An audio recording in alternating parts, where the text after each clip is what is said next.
ఆయన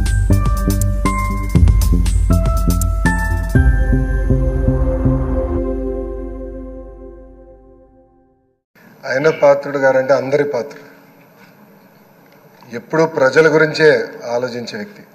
అధికారంలో ఉన్న ప్రతిపక్షంలో ఉన్న ప్రజల సమస్యలు ఎట్లా పరిష్కరించాలని ఆలోచించే వ్యక్తి ఆయన పాత్రుడు గారు.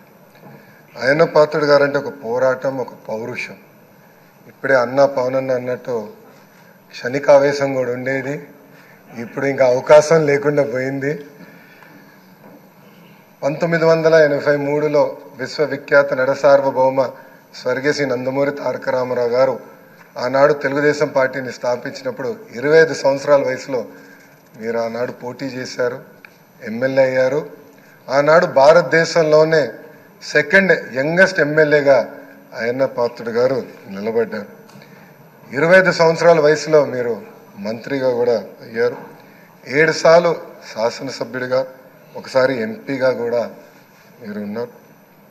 7 సార్లు ఒకే నియోజకవర్గం, నర్సీపట్నం నియోజకవర్గం ఏ అదృష్టం చేసుకుందో నాకు తెలియదు, కానీ 7 సార్లు కూడా నర్సీపట్నం నియోజకవర్గం ఎమ్మెల్యేగా మీరు నిలబడ్డారు. 16 సంవత్సరాలు మీరు మంత్రిగా చేశారు. చూస్తే టెక్నికల్ ఎడ్యుకేషన్ కానీ 3 సార్లు R&B, forest, environment, science and technology, Panchayati Raj గ్రామీణాభివృద్ధి శాఖ మంత్రిగా కూడా మీరు చేశారు.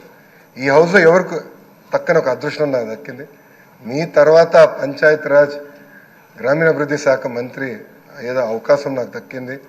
ఆనాడు మీరు ప్రారంభించిన పనులని పూర్తి చేసే అవకాశం నాకు ఇచ్చారు. మీ నాయకత్వంలో 25,000 కిలోమీటర్లు సీసీ రోడ్ వేసాం, ప్రహరీ గోడలు కట్టాం, పంచాయతీ భవనాలు కట్టాం. గ్రామాలు కూడా ఆనాడు యుద్ధ ప్రాతిపదికంగా తాగునీటి పథకాలు కూడా కలిసి ఏర్పాటు చేశారు. అంతేకాకుండా నాకు ఎప్పుడు సలహాలు కావాలన్నా, సూచనలు కావాలని మీకు ఫోన్ చేసేవాడిని, మిమ్మల్ని అడిగి తెలుసుకునేవాడిని. ఆనాడు పంచాయతీరాజ్ గ్రామీణాభివృద్ధి శాఖ మంత్రిగా నేను ఇన్ని పనులు చేయగలనంటే దాని వెనకాల మీరున్నారని ప్రజలందరూ కూడా తెలియజేస్తున్నాను.